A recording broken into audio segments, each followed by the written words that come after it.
स्वराज्य संवाद न्यूज, जनतेच्या हक्काचं व्यासपीठ। आंबेगाव तालुक्यातून शेतकऱ्यांचे कंबरड मोडणारी एक धक्कादायक बातमी समोर येत आहे। तालुक्यात चोरांचा सुळसुळाट झाला असून आता थेट महावितरणचे ट्रान्सफॉर्मर आणि शेतकऱ्यांच्या विद्युत मोटारी चोरांच्या निशाण्यावर आल्या आहेत। भराडी येथील गावडेमाळा परिसरात अज्ञात चोरांनी धुमाकूळ घालत लाखो रुपयांच्या तांब्याच्या तारावर डल्ला मारला। धक्कादायक बाब म्हणजे एकाच रात्री तब्बल 50 शेतकऱ्यांचे मोठे नुकसान झाले असून शेतीचा वीज आणि पाणी पुरवठा पूर्णपणे खंडित झाला। आंबेगाव तालुक्यातील भराडी येथील गावडेमाळा येथे ही चोरीची मोठी घटना घडली आहे। अज्ञात चोरट्यांनी महावितरणच्या ट्रान्सफॉर्मरची जंप वायर तोडून ट्रान्सफॉर्मर थेट जमिनीवर पाडला आणि त्यातील मौल्यवान तांब्याच्या तारा चोरून नेल्या। ही घटना मंगळवारी सकाळी 8च्या सुमारास उघडकीस आली। स्थानिक शेतकरी सोनबा विष्णू खिल्लारी हे नदीवरील आपली विद्युत मोटार चालू करण्यासाठी गेले होते, मात्र मोटारीच्या स्टार्टर मधील आणि मीटरवर लाईट न दिसल्याने त्यांनी डीपी जवळ जाऊन पाहिले तेव्हा त्यांना ट्रान्सफॉर्मर खाली कोसळलेला दिसला आणि त्यातील तांब्याच्या तारा गायब होत्या। सोनबा खिल्लारी यांनी ताबडतोब शेजारील असणाऱ्या मनोहर शंकर आरगडे यांना या घटनेची माहिती दिली। त्यानंतर मनोहर आरगडे यांनी भराडीचे पोलीस पाटील संतोष नामदेव खिल्लारी यांना फोन करून घटनेचे गांभीर्य कळवले। माहिती मिळताच पोलीस पाटील संतोष खिल्लारी आणि महेश गावडे यांनी तातडीने घटनास्थळावर धाव घेत परिस्थितीची पाहणी केली।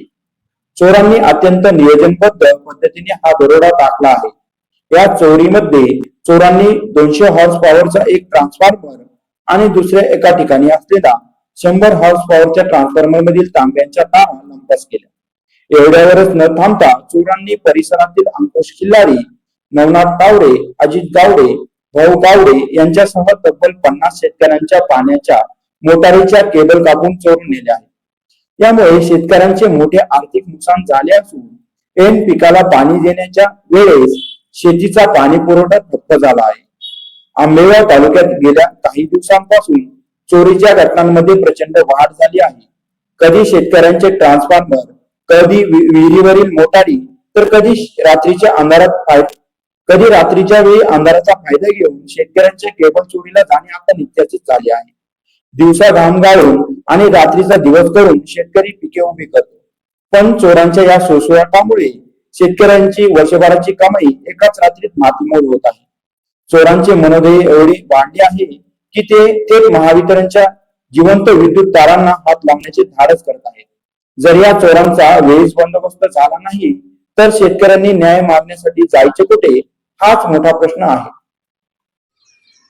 आज सकाळी आम्ही ग्रामस्थ मोटर चालू करायला आल्यास आम्हाला त्या निदर्शनास आलं की आमच्या गावच्या किंवा मळ्यातल्या 2 डिप्या अज्ञात काही चोरांनी लिंक जंप उतरून डिप्या खाली पाडून त्याच्यातलं कॉपर तोडून आणि डिप्यांचं फार मोठं नुकसान करून आमच्या मोटरींच्या केबली या कट करून 20-25 ह्या मोटरी म्हणजे ह्या डिपीवरल्या आणि 40 त्या अशा करून जवळजवळ 50 मोटरींच्या केबलीसुद्धा आणि 2 डिप्यांमधल्या कॉपरसुद्धा हे सर्व या ठिकाणी नेले आहे। तुम्ही हे बघू शकता, हे आतमधलं हे सगळं साहित्य आणि हे वरलं हे सर्व साहित्य त्यांनी आपलं काढून नेलेलं आहे।